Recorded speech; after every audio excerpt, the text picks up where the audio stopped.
Good morning बच्चों। आज हम लोग कक्षा 10 गणित प्रश्नावली 8.1 ट्रिग्नोमेट्री का एग्जाम्पल 5 का अध्ययन करेंगे। तो चलिए बच्चों, हम लोग अध्ययन प्रारंभ करते हैं।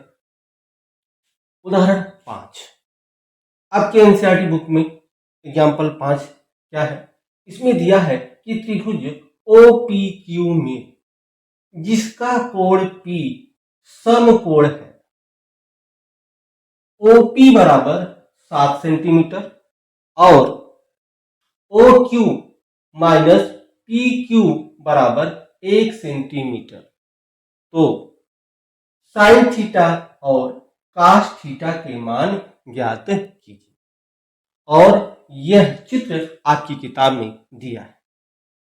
एक त्रिभुज बनाया गया है जिसमें इन्होंने यहां पर P Q और O दिया है और ये आपका 7 सेंटीमीटर है। यह आपका 7 सेंटीमीटर है।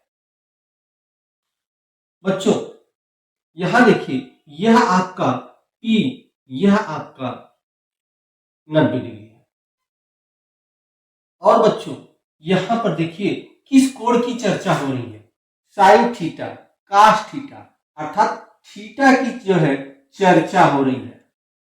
तो इस कोण, ये इस कोण की चर्चा हो रही है। ठीक है, तो पहले हम लोग देखते हैं कि इस त्रिभुज में जो भुजाएं हैं वह भुजाएं कौन कौन सी हैं। तो पता है बच्चों कि जो 90 अंश का कोण होता है उसके सामने वाली जो भुजा है वह कर्ण होता है। तो यह भुजा तो कर्ण है। और हमने आपको बताया था बच्चों कि जिस कोण की चर्चा की जाए या जिस कोण के सापेक्ष पूछा जाए उस कोण के सामने वाली भुजा क्या होता है? लंब होता है। तो बच्चों इस कोण की चर्चा की जा रही है, थीटा कोण की चर्चा की जा रही है। तो इस कोण के सामने वाली भुजा अर्थात बच्चों यह वाली भुजा क्या होगी? यह भुजा आपकी लंब होगी। तो यह भुजा लंब हो गया, यह कर्ण हो गया, और जो तीसरी भुजा बचेगी बच्चों वह हो जाएगा आपका आधार। तो यह हो गया बच्चों आपका आधार। तो इस तरह से हमने जो है यह जो त्रिभुज है, त्रिभुज के तीनों भुजाएं देख लिए कि यह कर्ण है, यह लंब है और यह आधार है। और इसमें बच्चों आपका लंब का मान दिया है 7 सेंटीमीटर। इसके पहले बच्चों हम लोगों ने जो भी उदाहरण हल किया था इसमें 2 भुजा का मान दिया होता था और एक भुजा का मान पाइथागोरस प्रमेय से हम निकाल लेते थे। लेकिन यहां पर उदाहरण 5 में बच्चों एक ही भुजा का मान दिया है 7 सेंटीमीटर। ठीक है, 2 भुजा का मान हमें नहीं दिया है, लेकिन एक यहां पर हमें एक समीकरण दे दिया है। तो इस समीकरण की सहायता से हम एक भुजा का मान निकालेंगे। यहां समीकरण दिया है OQ माइनस PQ बराबर 1 सेंटीमीटर। ठीक है, तो यहां देखिए OQ अर्थात यह जो OQ है, इस समीकरण से हम इस भुजा का मान, ठीक है, कोशिश करते हैं कि इस O की जो O और Q है इस भुजा का मान हम लोग निकालें। तो चलिए, यह आपका समीकरण दिया है, यह समीकरण आपका दिया है OQ माइनस PQ बराबर 1, यह दिया है। ठीक है बच्चों, तो चलिए अब यह OQ क्या हो जाएगा? यह OQ बराबर, यह 1 है ही है, यह बराबर की इधर PQ है, इसको हम बराबर की इधर ले जाएंगे तो जो यह माइनस है वह क्या हो जाएगा? प्लस हो जाएगा।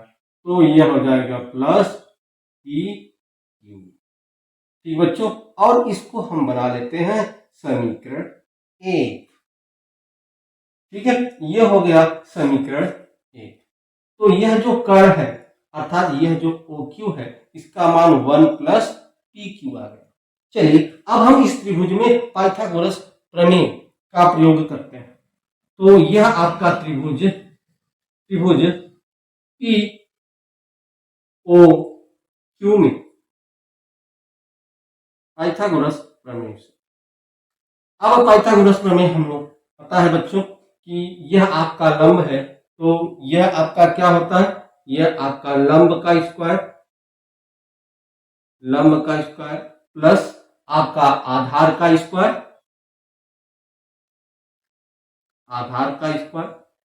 और यह बराबर होता है कर्ण का स्क्वायर।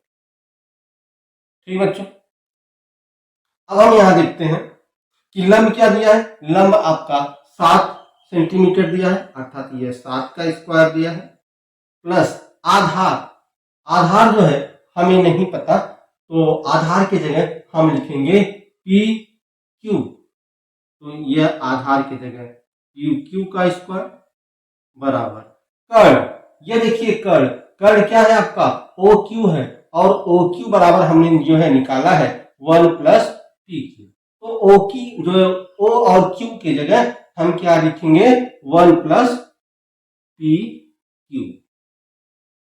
अब इनका स्क्वायर, चलिए बच्चों इसको अगर हम हल करें, ठीक है, इसको यदि हम हल करते हैं तो ध्यान दीजिएगा बच्चों, यह 7 का स्क्वायर है, तो 7 का स्क्वायर 49 होगा, 49 होता है, यह 49 हो गया, प्लस पी क्यू स्क्वायर बराबर। अब देखिए यहां जो दिया है बच्चों, यह एक फार्मूला है, कौन सा फार्मूला है, एक फार्मूला होता है a धन b का स्क्वायर, यह आपका फार्मूला एक होता है, यहां हम आपको फार्मूला बता दें, एक फार्मूला होता है बच्चों, ठीक है, उस फार्मूले के ध्यान दीजिए, फार्मूला आपका होता है a धन b का स्क्वायर, यह बराबर आपका क्या होता है, यह बराबर होता है a square plus b square plus 2ab, यह फार्मूला होता है बच्चों। तो इस फार्मूला का यदि हम यहां पर प्रयोग करें तो यह a है, तो यह 1 का स्क्वायर प्लस b की जगह पी क्यू है, तो यह पी क्यू का square plus 1 into P Q.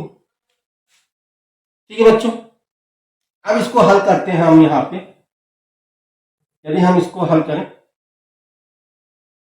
तो ध्यान दीजिए बच्चों, जब हम इसको हल करेंगे तो यह आपका ध्यान रखिए, यह प्लस क्यू स्क्वायर, ठीक है, अगर हम इसको सही कर दें एक बार और यहां से सही कर लें यहां, तो यह आपका 49 हो गया प्लस पी क्यू स्क्वायर बराबर 1 स्क्वायर का क्या हो जाएगा 1 ही होगा, plus P Q square plus 2 P Q, 2 का इसमें गुणा कर देंगे तो यह आपका हो जाएगा 2 पी क्यू।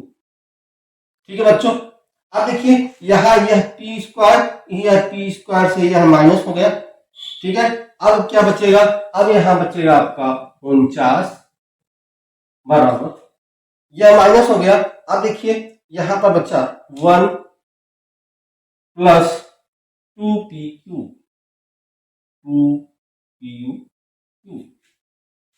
ठीक बच्चों, अब देखिए यह जो 1 है बराबर की इधर है, इसको हम इधर लाएंगे तो यह माइनस हो जाएगा 49 माइनस 1, यह हो जाएगा आपका 49 माइनस 1, और यह बराबर हो जाएगा आपका बराबर 2 पी क्यू। ठीक बच्चों, अब 49 में से 1 घटाएंगे तो यह आपका हो जाएगा 48, तो यह 48 बराबर 2 पी क्यू। ठीक है, थोड़ा सा अगर आपको समझ में नहीं आ रहा तो इसको इधर लिख दें, इसको उधर लिख दें, थोड़ा सा आपको अच्छे से समझ में आए, 2 पी क्यू बराबर 48, वही स्टेप है, इसको हमने इधर कर दिया क्योंकि हमें इस पी क्यू का मान ज्ञात करना है, तो यह पी क्यू बराबर 48 आपका है ही है। अब यहां देखिए बच्चों, मैंने इसलिए इधर कर दिया, देखिए यहां इंटू है, गुणे का निशान है, जब गुणे का निशान होता है तो इधर जाके यह भाग बन जाता है, अर्थात पी क्यू बट्टे आपका क्या हो जाएगा, अब काट देंगे तो यह जो है आपका 2 दूनी 4 और 2 चौक 8, 24, अर्थात पी क्यू का मान कितना हो गया बच्चों, पी क्यू का मान 24। पी क्यू कहाँ है बच्चों, देखिए पी क्यू अर्थात यह जो आधार है इसका मान कितना हो गया, इसका मान 24। अब देखते हैं ओ क्यू का मान क्या है। तो ध्यान रखिए ओ क्यू यह जो समीकरण 1 है तो यहां लिखेंगे समीकरण 1 से, समीकरण 1 से अर्थात समीकरण 1 में पी क्यू का मान रख दें तो हमें ओ क्यू का मान पता चल जाएगा। तो यहां देखिए ओ क्यू है, ठीक है, ओ क्यू यह बराबर 1 plus P Q. P Q का मान मैंने क्या निकाला, पी क्यू का मान हमने अभी 24 निकाला, तो पी क्यू की जगह हम यहाँ 24 रख देते हैं। तो यह हो गया ओ क्यू बराबर 24 से 25। अब हमें ओ क्यू का भी मान पता हो गया 25, अर्थात इस एक समीकरण की सहायता से हमने त्रिभुज की तीनों भुजाओं का मान निकाल लिया। तो यह आपका 3 भुजा हो गया, लंब 7 सेमी, आधार 24 सेमी और कर्ण 25 सेमी हो गए। अब क्या करना है, अब साइन थीटा और कॉस थीटा का मान निकालना है। अब हम आसानी से निकाल सकते हैं। तो चलिए अब हम निकाल लेते हैं साइन थीटा का मान। तो साइन थीटा यह बराबर, फार्मूला हम आपको बताए थे बच्चों, क्या वही फार्मूला, लाल बट्टे कक्का। लाल बट्टे कक्का में क्योंकि यह साइन की बात हम कर रहे हैं तो साइन क्या होता है, लंब बट्टे कर्ण। अब देखिए लंब क्या है, लंब यहाँ पर 7 है तो लंब 7 हो गया, और कर्ण, कर्ण क्या है 25 है, तो यह हो गया 7/25, यह इसका हो गया। ठीक है, चलिए दूसरा क्या है, दूसरा पूछ रहा है काश थीटा का मान। तो काश थीटा का मान, ठीक, यही लाल बट्टे कक्का से यह आपके काश थीटा का मान है, आधार बट्टे कर्ण। यहाँ आधार क्या है बच्चों, आधार देखिए यहाँ 24 है, तो आधार 24 है बट्टे कर्ण, कर्ण का मान कितना है 25, तो 24/25 ये इसका। ठीक है, इस तरह से बच्चों जो आपका प्रश्नावली जो है 8.1 का जो आपका उदाहरण 5 था, यह उदाहरण 5 हमने हल